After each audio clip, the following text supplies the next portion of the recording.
midwives in Oregon. Last night, we told you about Margarita Shake, a Eugene woman who hired a midwife with the birth of her child. That baby died in childbirth. Well, tonight, KVAL's Beth Ford introduces you to two more families who say they regret hiring midwives. It's important to point out everyday babies are born healthy with the help of midwives. But here in Oregon, midwives aren't required to be licensed, which means families can't look up complaints against all midwives. These two heart-wrenching stories I'm going to share are from families that wish they'd known more before entrusting their births to midwives.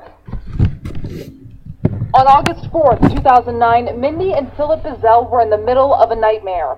Mindy Bizzell was laboring with their second child in the backseat of their car, with Philip behind the wheel. We get on the Astoria Bridge, which is a 4.5-mile long bridge, and the baby is being born on the bridge.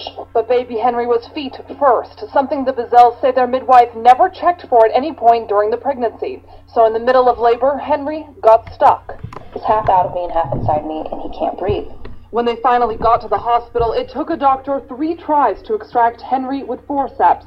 After CPR, Henry's little heart started beating again, but only for 3.5 more days. We removed him from life support because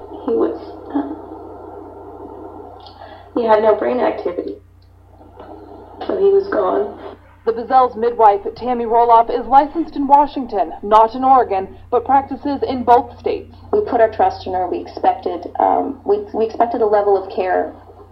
I think we expected a level of care similar to what we would have found at a hospital. We weren't educated enough between the differences between those two things. Because Roloff is unlicensed in Oregon, the Bizzells have no recourse after Henry's death.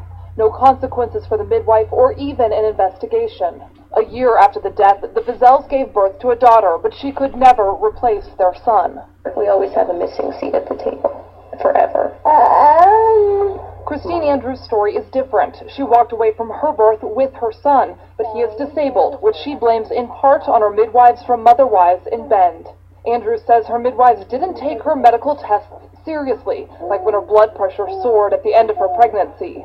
They said, no, you're fine. We just want you to eat a cucumber every day. On the night her contractions started, Andrews says the licensed midwife was distracted by her own baby.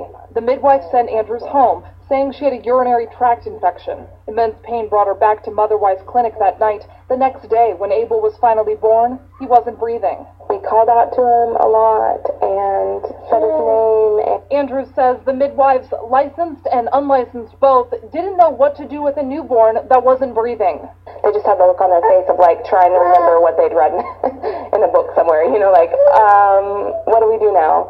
After frantic 911 calls, the baby went to the hospital. Doctors warned because Abel had gone so long without oxygen during labor, he might be brain damaged. The official diagnosis, cerebral palsy. He might need a power scooter for the rest of his life or not be able to walk. They don't know if he'll be able to talk. They don't know if he'll be able to sit up. He can't do that now, still at 1.5 years.